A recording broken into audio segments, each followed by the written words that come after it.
rindu Engkau bekerja Tuhan pada setiap pribadi-pribadi kami, karena kami ingin mengenal Engkau secara pribadi.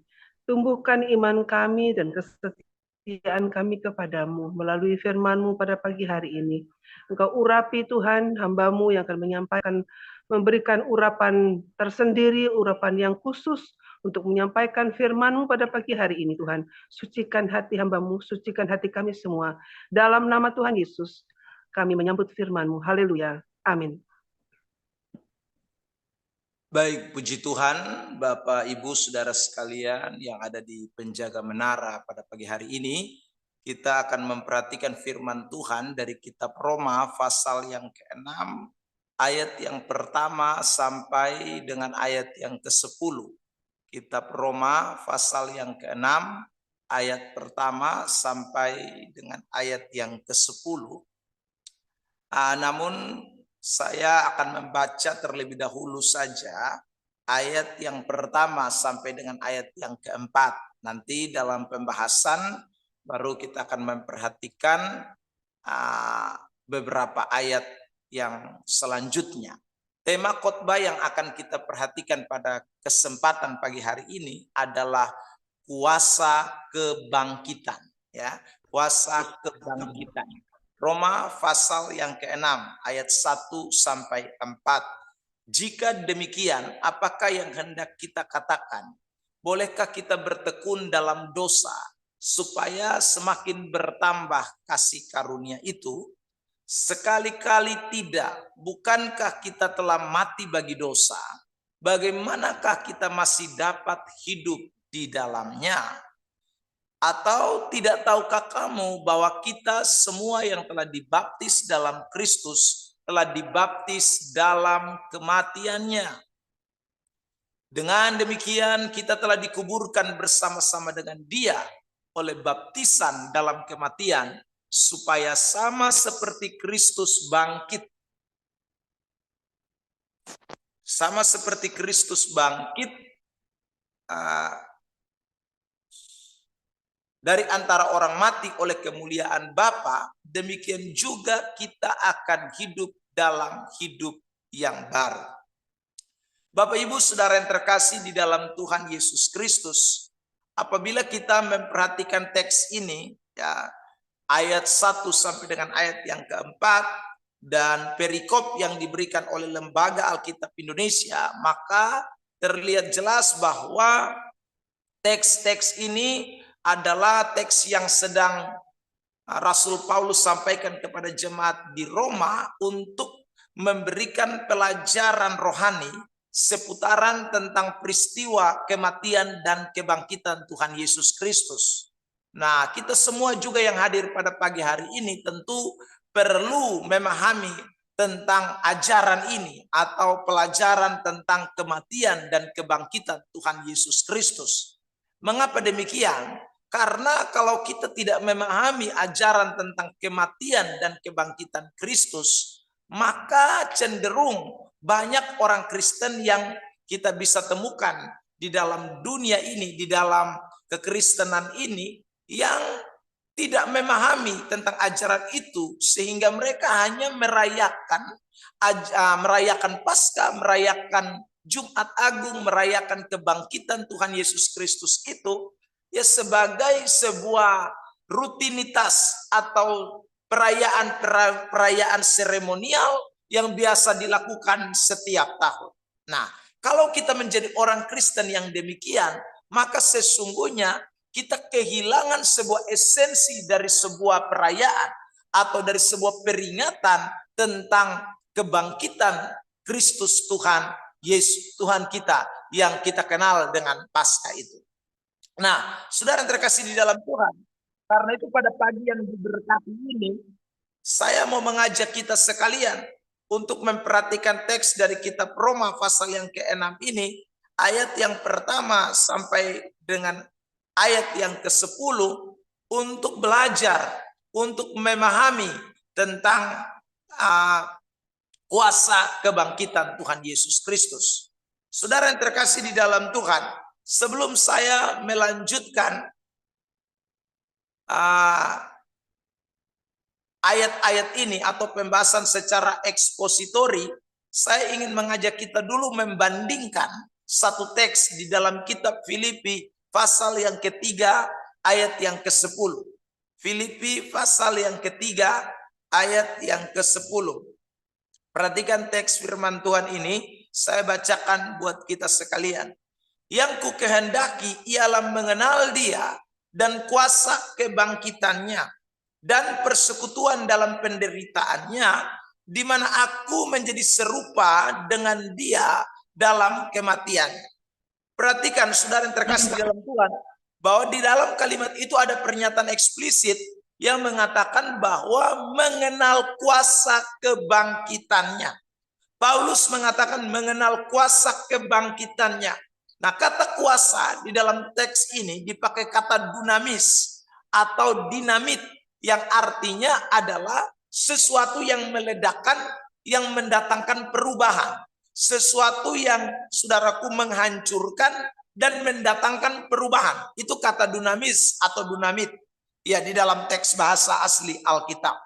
Nah, saudara, ini artinya bahwa ketika Paulus bicara tentang kebangkitan Tuhan Yesus Kristus, Paulus sedang membicarakan sebuah kekuatan yang akan membangkitkan atau kekuatan yang akan merubah, kekuatan yang akan mengerjakan sesuatu di dalam kehidupan orang-orang yang mengenal akan kuasa kebangkitan itu. Nah, saudara yang terkasih di dalam Tuhan Yesus Kristus, makanya tadi kita membaca di dalam kitab Roma pasal yang ke-6 itu, kita menemukan dengan jelas bagaimana dunamit atau kuasa kebangkitan itu, pengaruh daripada kekuatan kebangkitan itu, atau saudara efek dari kekuatan kebangkitan itu benar-benar terbukti ternyata bagi orang-orang yang sungguh-sungguh mempercayai akan kebangkitan Tuhan Yesus Kristus. Saya baca ulang ya, Roma pasal yang ke-6 tadi ayat yang ke-4. Begini firman Tuhan. Roma pasal 6 ayat yang ke-4. Dengan demikian, kita telah dikuburkan bersama-sama dengan Dia oleh baptisan dalam kematian, supaya sama seperti Kristus telah dibangkitkan dari antara orang mati oleh kemuliaan Bapa. Demikian juga kita akan hidup dalam hidup yang baru. Demikian juga kita akan hidup dalam hidup yang baru.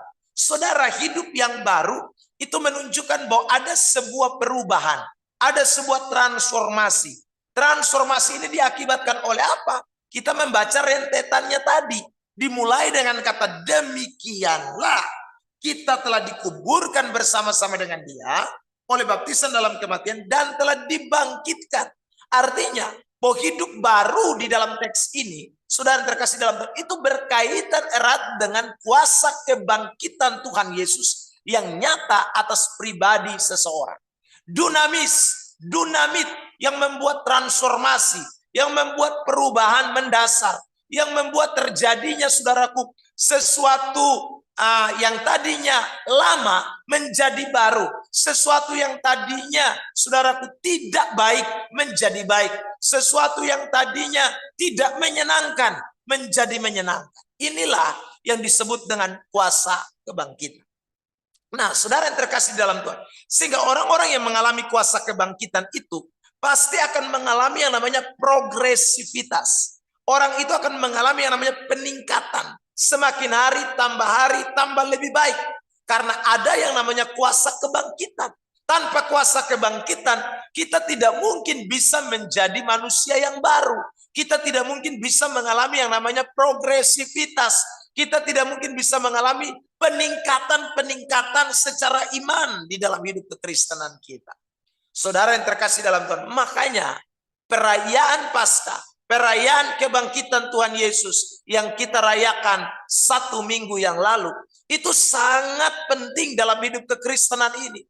Sehingga perayaan-perayaan itu bukan cuma sekedar perayaan rutinitas tahunan, perayaan seremonial, tapi perayaan yang benar-benar memberikan dampak, kuasa, pengaruh dalam hidup saudara dan saya sebagai orang-orang percaya yang mengalami kehidupan yang baru di dalam Tuhan, yang mengalami progresivitas di dalam Tuhan, yang mengalami peningkatan di dalam Tuhan, tambah hari tambah lebih baik. Saudara yang terkasih di dalam Tuhan Yesus Kristus. Ya, ini sangat penting karena kita menjadi orang-orang Kristen, anak-anak Tuhan, ya. Itu tujuan dari kekristenan itu bukan hanya sekedar menjadi orang-orang yang percaya kepada Kristus, tetapi saudara, orang-orang yang menjadi percaya kepada Kristus itu harus tambah hari tambah mengalami yang namanya peningkatan, mengalami yang namanya progres. Kita menemukan di dalam teks firman Tuhan terlalu banyak ayat yang membicarakan tentang bagaimana pertumbuhan kita di dalam kekristenan. Saya berikan beberapa contoh, misalnya dalam kitab Kolose pasal 2 ayat 6 dan sampai dengan ayat yang ke-7, di sana Rasul Paulus mengatakan, hendaklah kita semua yang sudah menerima Kristus itu tetap di dalam Kristus, bertumbuh di dalam, berakar di dalam Kristus, dibangun di dalam Kristus, bertambah teguh di dalam Kristus. Lalu kemudian saudara di dalam kitab 2 Petrus juga, surat 2 Petrus pasal yang pertama ayat yang ke-5, saudara yang terkasih dalam Tuhan, juga Petrus mengatakan, ya, tambahkanlah kepada imanmu itu kebajikan, kepada kebajikan pengetahuan, kepada pengetahuan penguasaan diri, kepada penguasaan diri kesalehan, ya, dan seterus bla bla bla sampai dengan ayat yang ke-7 tersebut. Saudara yang terkasih dalam Tuhan, dalam kitab Ibrani pasal yang ke-5 ayat yang ke-12, penulis Ibrani juga mengatakan, kalau ditinjau dari sudut waktu, seharusnya kamu sudah menjadi pengajar, tetapi kamu masih memerlukan lagi susu, bukan makanan keras. Kamu masih menjadi anak-anak secara rohani. Saudara yang terkasih dalam Tuhan, ayat-ayat yang saya sebutkan tadi itu menunjukkan bahwa hidup kekristenan itu memang harus mengalami yang namanya progres, mengalami peningkatan, mengalami pertumbuhan, mengalami kemajuan. Dari hari ke hari semakin lebih baik. Efesus juga pasal 4 ayat yang ke-12, saudaraku, sampai dengan ayat yang ke-14, Rasul Paulus mengatakan bahwa kita ini diperlengkapi oleh 5 jawatan yang namanya nabi, rasul, penginjil, guru, lalu kemudian gembala. Untuk apa? Memperlengkapi kita supaya kita mengalami pertumbuhan, dikatakan. Semakin dewasa, tidak diombang-ambingkan oleh berbagai macam ajaran-ajaran. Nah, saudara yang terkasih, ini pertumbuhan ini menjadi penting. Nah, tapi bagaimana orang Kristen bisa mengalami pertumbuhan kalau dia tidak mengenal kuasa kebangkitan itu?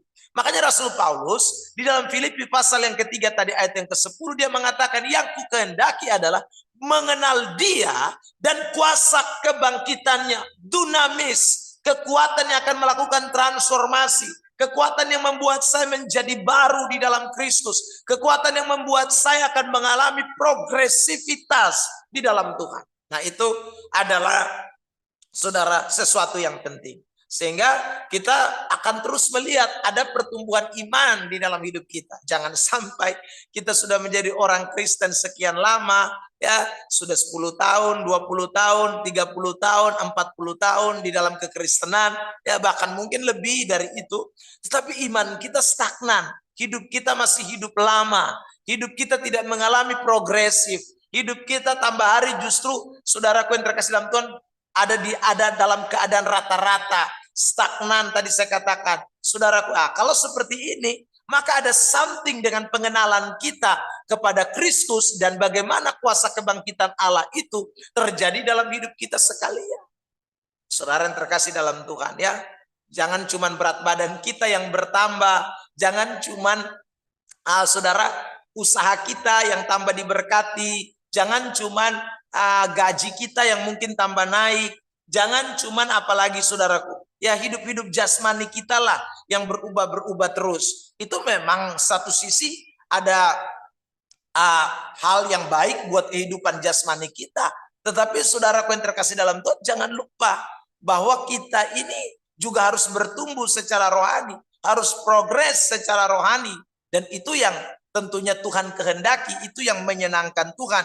Itu yang saudaraku akan menjadi sesuatu patokan di dalam hidup kekristenan kita. Bukan yang tadi saya katakan berat badan kita, usaha bisnis kita, dan lain sebagainya. Saudara yang terkasih dalam Tuhan. Nah, mengapa kuasa kebangkitan itu bisa membuat seseorang mengalami yang namanya pertumbuhan, mengalami yang namanya kehidupan baru, mengalami progres. Nah, ini kita akan belajar dari Roma pasal 6 tadi. Mari kita perhatikan, saudara yang terkasih di dalam Tuhan. Saya mulai dengan ayat yang ke 6. Begini bunyi firman Tuhan. Kitab Roma pasal 6 ayat 6. Karena kita tahu bahwa manusia lama kita, dikatakan, telah turut disalibkan supaya tubuh dosa kita hilang kuasanya, agar jangan kita menghambakan diri lagi kepada dosa. Saudara yang terkasih dalam Tuhan, mundur di ayat 5. Sebab jika kita telah menjadi satu dengan apa yang sama dengan kebangkitannya, dikatakan, kita juga akan menjadi satu dengan apa yang sama dengan kebangkitannya. Lalu baru di ayat 6 tadi. Jadi saudara, ini ada korelasinya, ada hubungannya. Jadi kuasa kebangkitan yang dijelaskan Rasul Paulus dalam ayat yang kelima itu membuat saudara dan saya mesti menyadari sekarang bahwa tubuh kita ini, dikatakan tadi, saudaraku, tubuh dosa kita ini sudah hilang kuasanya, sehingga kita tidak lagi menghambakan diri kita kepada dosa. Makanya orang bisa mengalami yang namanya hidup baru, karena tubuh kita yang berdosa ini kuasanya sudah hilang. Saudara, kalau membandingkan di dalam suratan 1 Korintus 15 ayat yang ke-55 sampai dengan 57, Paulus menjelaskan hal yang sama, masih seputaran tentang kebangkitan Tuhan Yesus Kristus. Di sana dikatakan dengan jelas, hai maut, di manakah kemenanganmu? Hai maut, di manakah sengatmu? Saudara yang terkasih dalam Tuhan, apa yang dimaksud dengan maut, sengat maut itu dijelaskan di ayat yang berikutnya, di ayat yang ke-58. 58. Sengat maut ialah dosa, dan kuasa dosa ialah hukum Taurat. Lalu kemudian saudara 57, saudara dikatakan selanjutnya, tetapi syukur kepada Allah yang telah memberikan kepada kita kemenangan oleh Yesus Kristus Tuhan kita. Jadi sengat dosa, kuasa dosa, Roma pasal 6 bilang, sudah hilang. Kita tidak lagi diperhamba, kita sudah mengalami kemenangan di dalam Yesus Kristus Tuhan. Haleluya. Saudara yang terkasih dalam Tuhan, oh glory. Ini yang membuat saudara dan saya pasti mengalami progres, mengalami pertumbuhan. Karena dosa itu semacam virus. Dosa itu semacam, saudara, ada sebuah kekuatan bisa, racun yang menggerogoti kehidupan iman kita, yang membuat saudara dan saya tidak bisa mengalami pertumbuhan. Tapi kita bersyukur di dalam kebangkitan Tuhan Yesus Kristus yang kita rayakan untuk kesekian kalinya. Kita sudah mengalami kemenangan bersama dengan Tuhan. Kita sudah mengalami kemenangan. Tidak ada lagi kuasa dosa. Tidak ada lagi, sudah hilang sudah kuasa dosa itu. Sengat maut, kuasa dosa sudah dikalahkan. Dan kita boleh mengalami kemenangan di dalam Kristus. Sehingga hari ini tidak ada yang bisa menghambat pertumbuhan iman saudara dan saya. Kita akan tambah hari, tambah maju di dalam Tuhan. Tambah hari, tambah progres di dalam Tuhan. Tambah hari, tambah saudaraku saleh di dalam Tuhan. Tambah hari, tambah suci di dalam Tuhan. Tambah hari, tambah takut akan dosa. Tambah hari, tambah hidup berkenan kepada Allah. Itu karena kuasa dosa sudah hilang. Saudara yang terkasih dalam Tuhan, ya. Ibaratnya tuh begini ya. Saudara, yang kita takutkan dari kalajengking itu adalah racunnya atau bisanya. Atau ular, yang kita takut itu adalah bisanya. Kalau saudaraku ular itu tidak ada bisanya lagi, maka tidak ada apa-apa ularnya itu. Ya, kalau kalajengking itu tidak ada lagi sengatnya, tidak ada lagi racunnya, maka kalajengking itu bukan binatang yang berbahaya. Saudara yang terkasih di dalam Tuhan. Tetapi kalau saudara dan saya, kita dapat ular yang masih ada sengatnya atau masih ada bisanya, kalajengking, wah kita ketakutan. Karena kalau dia sangat berbahaya, saudara, dia akan mempengaruhi hidup kita. Saudara, di tengah-tengah dunia ini, siapa yang bilang dunia ini kudus? Siapa yang bilang dunia ini tidak ada kejahatan? Siapa yang bilang dunia ini, saudara, tidak dikuasai oleh berbagai macam hawa nafsu? Dunia ini dikuasai. Anda dan saya mau tinggal dimanapun, Anda yang ada di Jakarta, di kota metropolitan, saya yang mungkin ada di provinsi yang ya saudara Kupang Nusa Tenggara Timur yang mungkin tidak seperti di Jakarta, atau saudara yang mungkin ada di luar negeri, sama di mana saja namanya di dunia pasti ada namanya kejahatan, pasti adanya namanya dosa. Tapi kita bersyukur bagi kita anak-anak Tuhan, bagi saudara dan saya yang percaya kepada Kristus, dosa tidak punya sengat lagi atas hidup kita. Dosa tidak punya kuasa lagi atas hidup kita. Yang ada kemenangan di dalam Kristus Yesus. Karena itu saudara yang terkasih dalam Tuhan, bukan dunia yang mempengaruhi kita, tapi kita yang mempengaruhi dunia. Bukan dunia yang akan saudaraku memenangkan kita, tapi kita yang akan memenangkan orang-orang dunia. Karena ada kuasa yang bekerja di dalam hidup saudara dan saya. Saudara yang terkasih di dalam Tuhan Yesus Kristus. Karena itu saudara, janganlah menjadi orang-orang Kristen yang justru takut dengan dosa, takut dengan sesuatu yang ada di sekitaran kita. Kita sudah menang terhadap dosa. Kita sudah menang terhadap kejahatan. Di dalam diri saudara dan saya ada kuasa kebangkitan. Saya tidak berbicara dari sudut pandang kita sebagai manusia. Saya tidak berbicara dari sudut pandang kekuatan daging kita. Kalau dari daging kita, kita lemah. Kalau dari daging kita, kita gampang dipengaruhi, kita gampang digoda, kita gampang ditawarkan. Tetapi yakinlah yang ada dalam hidup saudara dan saya bukan lagi diri kita. Rasul Paulus mengatakan dalam kitab Galatia pasal 2 ayat yang ke-20. Dia katakan yang kuhidup sekarang bukan aku lagi, tapi Kristus yang hidup di dalam aku. Saudaraku, itu artinya ada kuasa kebangkitan Allah yang bekerja dalam hidup saudara dan saya. Pasti kita menang terhadap dosa. Saudara yang terkasih dalam Tuhan. Yang kedua, dikatakan begini dalam ayat yang ke-8. Saudara, ya perhatikan. Jadi kita telah mati dengan Kristus. Kita percaya bahwa kita akan hidup juga dengan Dia. Terkasih dalam Tuhan. Wah, dahsyat ya. Kita juga akan hidup dengan Dia. Saudara yang terkasih dalam Tuhan. Nah, saya mau garis bawah kata hidup juga dengan Dia. Ini berkaitan erat dengan kalimat selanjutnya. Perhatikan ya. Saya baca lagi di ayat yang ke-10 dan ayat yang ke-11.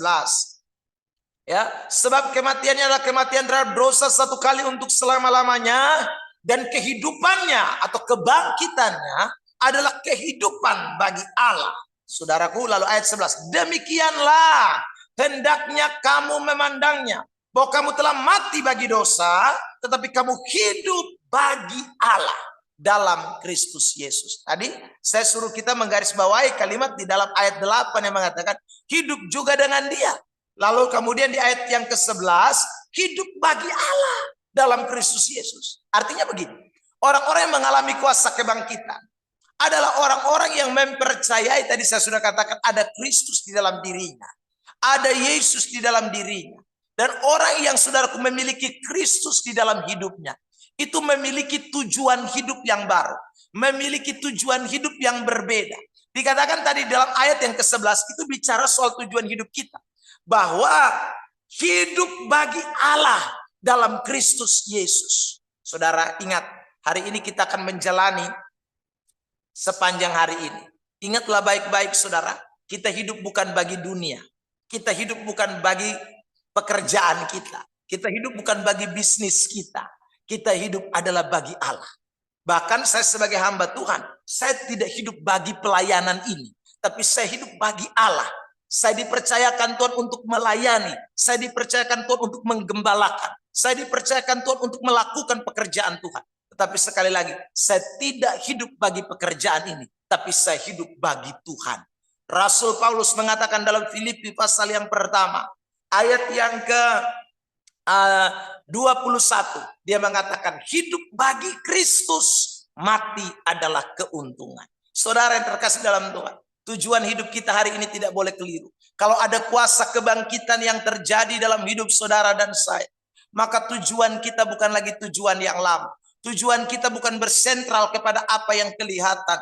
Tujuan kita bukan terfokus kepada segala sesuatu yang ada di sekitaran kita. Tapi tujuan kita jelas hanya bagi Allah. Bagi Allah. Lakukan apapun hari ini saudara dalam pekerjaan saudara dengan satu tujuan, bagi Allah. Paulus mengingatkan banyak kali di dalam tulisan-tulisannya. Misalnya dalam kitab Kolose pasal yang ketiga ayat yang ke-23, dia mengatakan dengan jelas, saudara, lakukan segala sesuatu bukan seperti untuk manusia tetapi untuk Tuhan.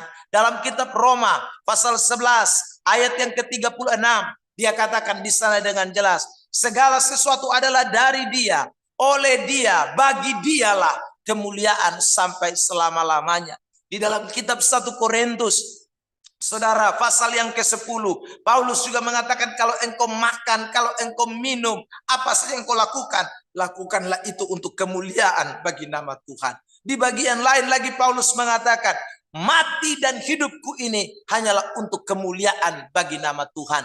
Kisah Rasul pasal 17 ayat yang ke-28 mengatakan dengan jelas juga di sana, kalau kita hidup, kita bergerak, kita bisa melakukan segala sesuatu hanya di dalam Dia. Karena itu saudara yang terkasih dalam Tuhan, pada pagi hari ini sebagai hamba Allah, saya ingin saudara dan saya kita semua mendengarkan pesan-pesan Tuhan ini. Kalau ada kuasa kebangkitan di dalam hidup saudara dan saya, cara pola pikir kita berubah, tujuan hidup kita berubah. Kita tidak hidup untuk dunia, kita tidak hidup untuk hal-hal yang sementara, tapi tujuan hidup kita jelas untuk kemuliaan bagi nama Tuhan.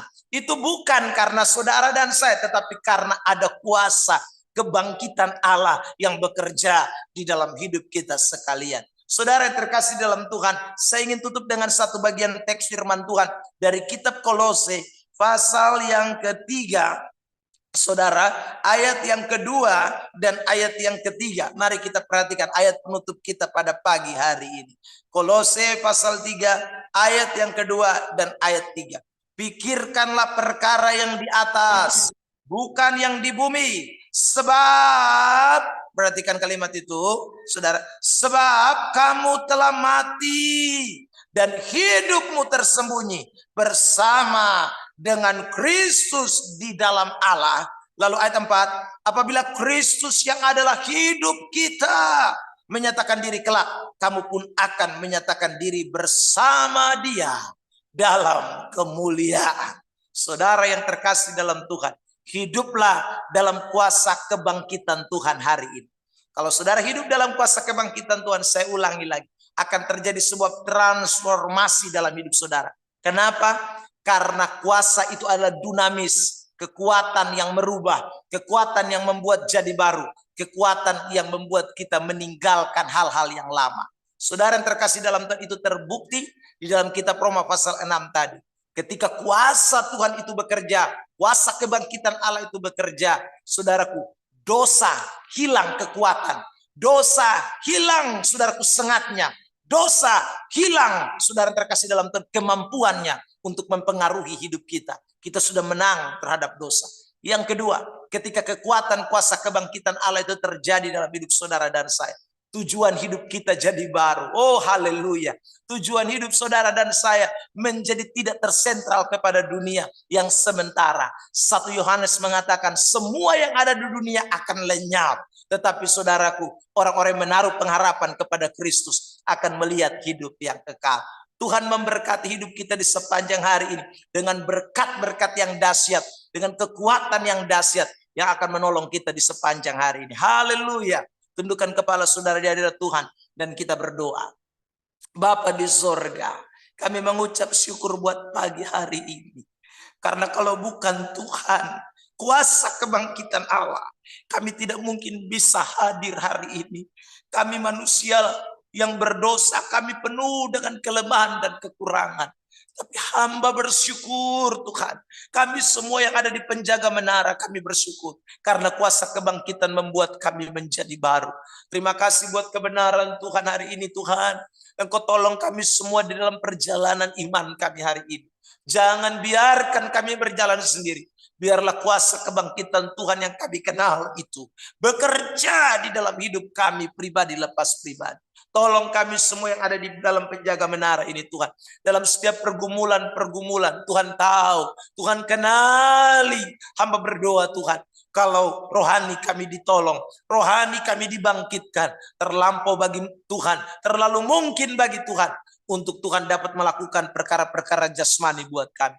Kerjakan itu dalam hidup kami. Kalau engkau dapati ada yang sedang menghadapi persoalan-persoalan dalam rumah tangga, hamba berdoa dalam nama Yesus. Tuhan bukakan, Tuhan nyatakan. Kalau ada yang sedang bergumul dengan sejumlah persoalan dalam masalah bisnis usahanya, kami berdoa dalam nama Yesus. Tuhan juga bekerja, mujizat Tuhan dinyatakan atas kehidupan umat-umat Tuhan yang bergumul dengan sakit penyakit dalam nama Yesus. Kami berdoa, biarlah kesembuhan ilahi dinyatakan pada pagi hari ini. Terima kasih Bapak, terima kasih Roh Kudus. Terima kasih Tuhan. Berkati semua yang ada dalam penjaga menara ini Tuhan. Segala visi misi yang dirindukan, kami berdoa Tuhan campur tangan, Tuhan bela. Dan biarlah pemberitaan Injil terus dinyatakan bagi banyak jiwa untuk diselamatkan bagi kerajaan Allah. Terima kasih Bapak di sorga, berdoa menyerahkan bangsa negara kami Republik Indonesia, kami taruh ke dalam tangan Tuhan. Berkati, berdoa menyerahkan Tuhan semua pemimpin-pemimpin di bangsa ini Tuhan berkati. Dan terus campur tangan bela dan kuasa Tuhan dinyatakan di tengah-tengah bangsa ini. Yang berdoa buat semua misi pelayanan penginjilan, bahkan gereja-gereja Tuhan di bawah kolong langit ini. Tuhan berkati dan biarlah segala kemuliaan dinyatakan hanya untuk Tuhan. Terima kasih buat pagi hari ini Tuhan. Kami serahkan seluruh hidup kami. Tuhan ambil alih, Tuhan bekerja, Tuhan bela, Tuhan campur tangan. Dan biarlah kuasa Tuhan, kuasa kebangkitan Allah menjadi bagian atas hidup kami semua. Dalam nama Kristus Yesus kami berdoa. Haleluya.